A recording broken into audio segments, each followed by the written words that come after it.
Baseball খেলাটি বাংলাদেশে অচেনা, কিন্তু বিশ্বের অনেক দেশেই জনপ্রিয়।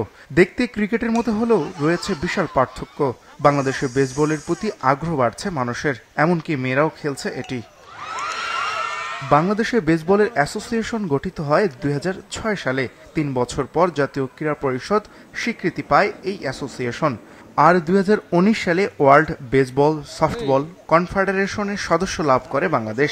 একই বছরে ভারতের গুয়াহাটিতে প্রেসিডেন্সি কাপে দেশটির বিপক্ষের ম্যাচে দিয়ে অভিষেক হয় বাংলাদেশের। সেই ম্যাচে স্বাগতিকদের ৩৩-৬ রানে হারিয়েছিল লাল সবুজের প্রতিনিধিরা।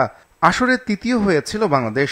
বেসবলের আন্তর্জাতিক র্যাঙ্কিংয়ে ৭৭টি দেশের মধ্যে বাংলাদেশের অবস্থান ৭২ নম্বরে। বেসবল আর ক্রিকেট সিমিলার গেম, অনেক মিল আছে। তো দেখা যাচ্ছে যারা ক্রিকেট ম্যাক্সিমাম জেলাতেই ক্রিকেটের প্লেয়ার থাকে, তো ওরা অনেক সুন্দরভাবে, অনেক সহজভাবে ওরা বেসবল খেলাটা শিখতেছে আর পারফরমেন্সে ওরা ভালো করতেছে। বাংলাদেশের প্রান্তিক যে পর্যায়ে যে গ্রাসরুট লেভেলের যে খেলাগুলো আছে, ওরা অনেক পজিটিভলি ওরা এটা গ্রহণ করতেছে।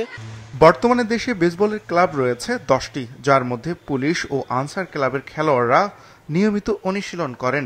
বাকি ক্লাবগুলো খুব একটা সচল নয়।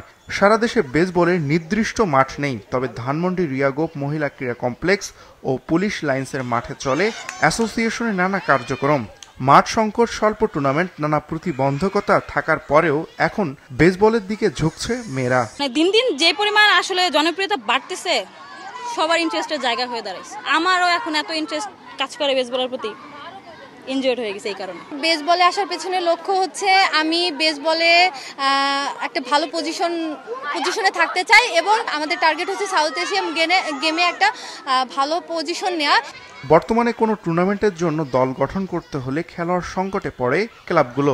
সংকট কাটাতে উন্মুক্তভাবে যে কাউকে সুযোগ দেওয়া হচ্ছে, যে কারণে অনেকেই আগ্রহ নিয়ে এ খেলায় যুক্ত হচ্ছেন। আধুনিক যুগ সবকিছু দেখে ওরাই ডিসিশন নিয়েছে ওদের যে বেসবলে আমাদের একটা সম্ভাবনা আছে।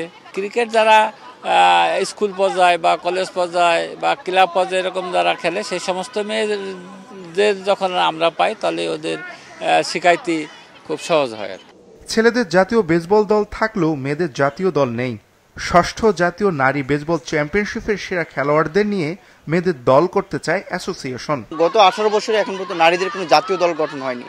তো আমরা এবারই প্রথম চেষ্টা করতেছি যে এখান থেকে ভালো ভালো খেলোয়াড়, যারা প্রতিভাবান খেলোয়াড় আছে, তাদেরকে আমরা জাতীয় দলে নিয়ে একটা ক্যাম্প করে জাতীয় দল গঠন করব এবং আন্তর্জাতিক পর্যায়ে যাতে তারা সাফল্য আনতে পারে, সেই চেষ্টাটা আমরা করতেছি। জাতীয় ক্রীড়া পরিষদ থেকে বরাদ্দ অর্থ দিয়ে মেয়েদের চ্যাম্পিয়নশিপ আয়োজন করছে অ্যাসোসিয়েশন। স্পন্সর পেলে বেসবলকে সারা দেশে ছড়িয়ে দেওয়া যাবে বলে মনে করেন কর্মকর্তারা।